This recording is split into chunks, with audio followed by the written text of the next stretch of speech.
You won't none! You don't want none! What's going on, Tar Heel Nation? It is your boy Russ, man, and forgive the scenery. I'm out here at the parking lot of my hotel because your boy's in Stick in Chapel Hill for the Carolina Wake Forest game, but we're not here to talk about that just yet.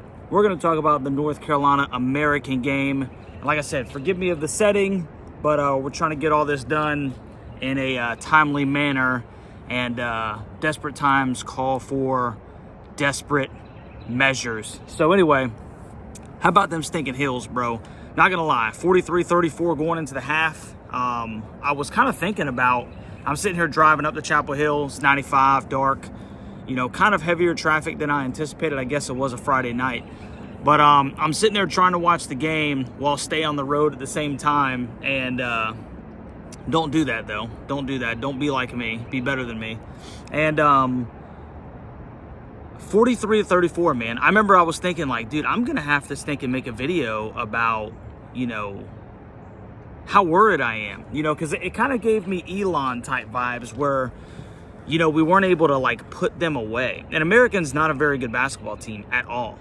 They're 1-2. They lost to Siena, and I think I can't remember who else they lost to, but it's not a good basketball team, and they're knocking down threes and they're staying in the game. And, you know, Carolina kind of made a little run towards the later part of the first half, but, you know, I was a little worried. I'm not going to lie. I wasn't worried that we were going to lose. I was just worried that it wasn't going to be pretty.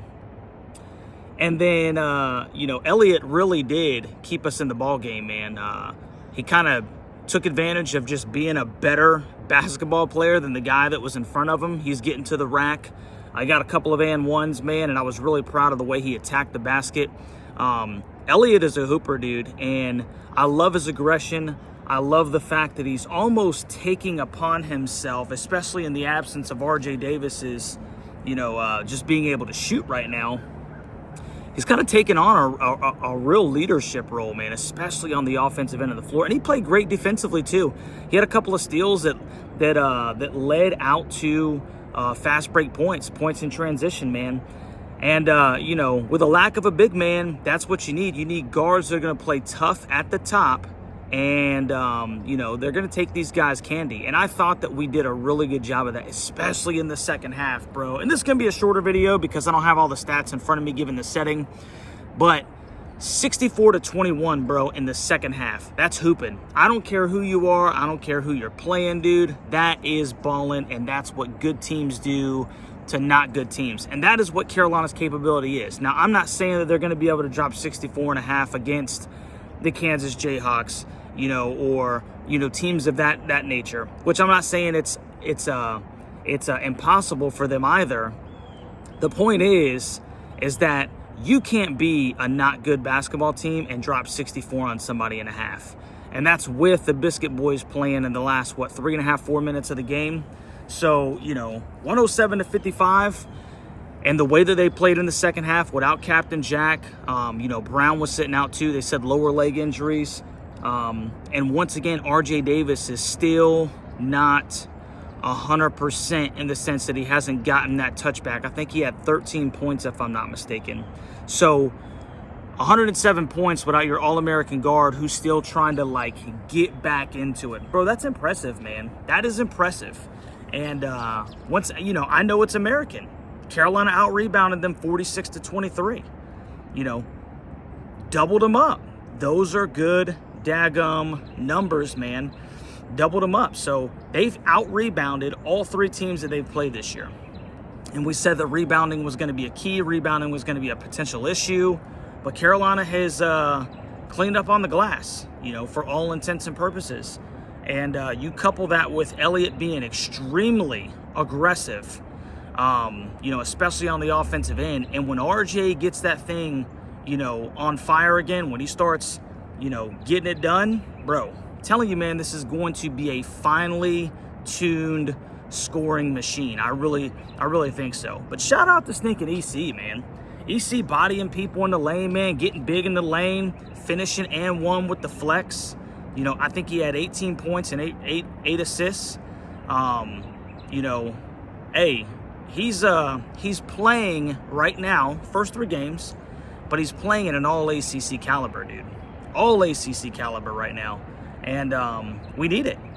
You know, so that is one of the great things. I mean, Elliott's game right now has been an extremely bright spot for North Carolina. He has just taken he was good last year, but he's taken such a tremendous step forward.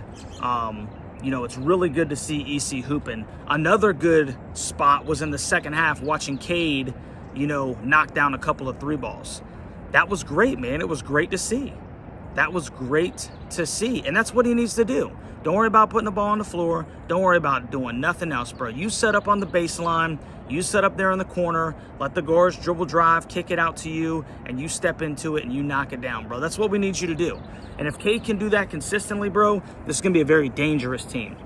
It's going to be a very dangerous team. He still looks like he's a little out of his element. You know, but we don't need you to do too much. I need you to get better on the defensive end, and I need you to knock down threes at a high percentage when you get your opportunities. And he had a couple of opportunities yesterday, and I would say that he got a little bit more confident. He got a little bit more confident yesterday, and hopefully that bodes well as Carolina transitions into Hawaii. Another week for RJ to find his touch, man.